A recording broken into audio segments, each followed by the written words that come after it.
Welcome back. Let's jump right into part 4 of our explainer series, IPv4 and IPv6 Transition Technologies, Architecture, Security, and Firewall Designs.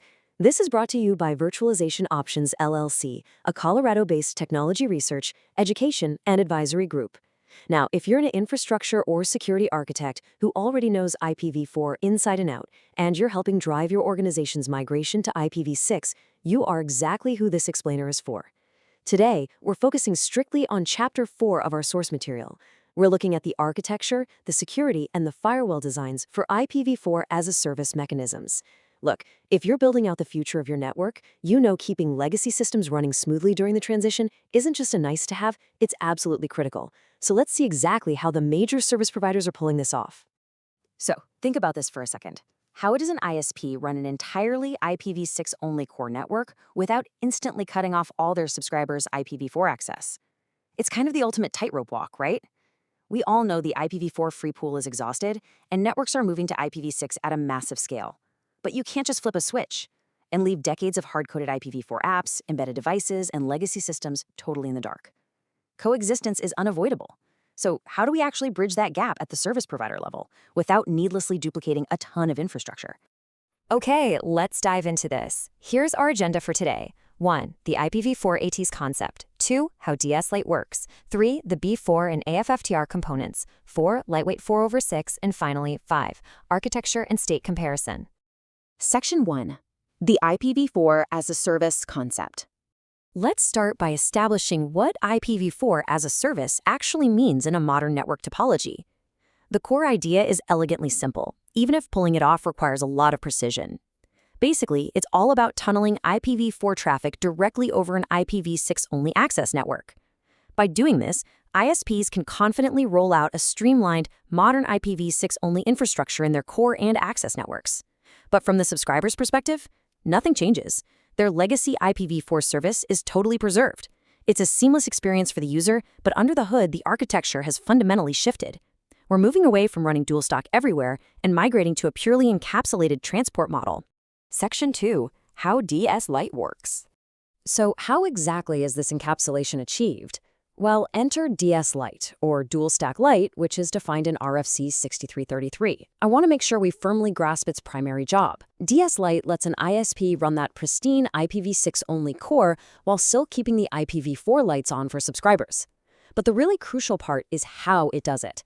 It doesn't use protocol translation at the edge. Instead, it relies heavily on encapsulation.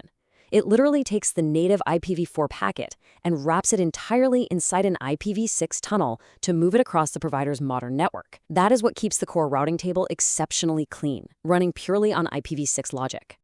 Section 3. B4 and AFTR components.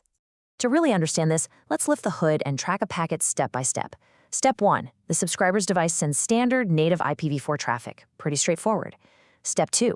Now this is where the magic happens at the edge. The customer premises equipment, the CPE, contains a specific element called the B4. That stands for Basic Bridging Broadband. This B4 element grabs that incoming IPv4 packet and encapsulates it right inside an IPv6 tunnel. Step 3. That tunnel gets shot across the ISP's network to a centralized piece of gear called the AFTR, or Address Family Transition Router. The AFTR catches the tunnel, decapsulates the IPv6 wrapping, and then performs a massive NAT44 operation. It's basically sharing a tiny pool of public IPv4 addresses across a massive number of subscribers. So the end user's device thinks it just has a private local IPv4 address, while the core network safely only routes IPv6. Section 4. Lightweight 4/6, or LW406. Now, DS-Lite solves a massive problem, sure, but it also introduces some really heavy state requirements in your core network. Let's contrast these two protocols to see how things evolved. With DS-Lite, you've got that NAT44 process happening centrally at the AFTR.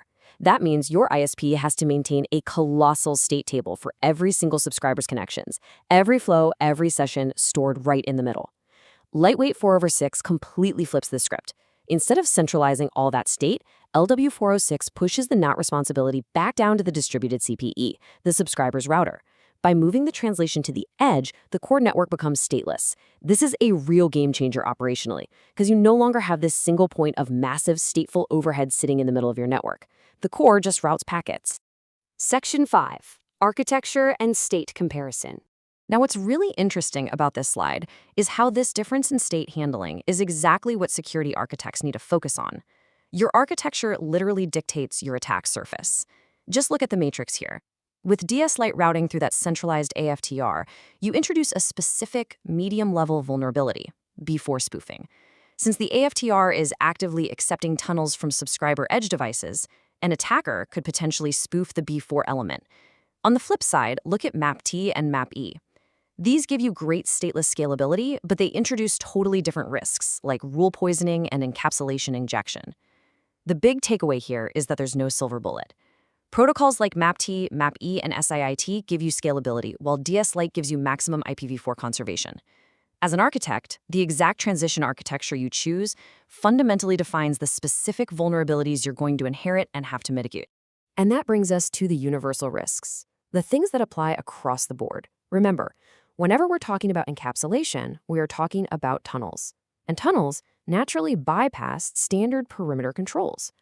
The source material hits the nail on the head here. All of these mechanisms absolutely require explicit, mechanism-aware firewall rules.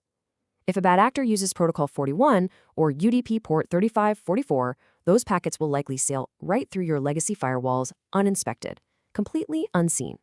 You absolutely must implement explicit policies that actually understand the specific transition mechanism you're running, whether that's an AFFTR tunnel or distributed LW406 traffic.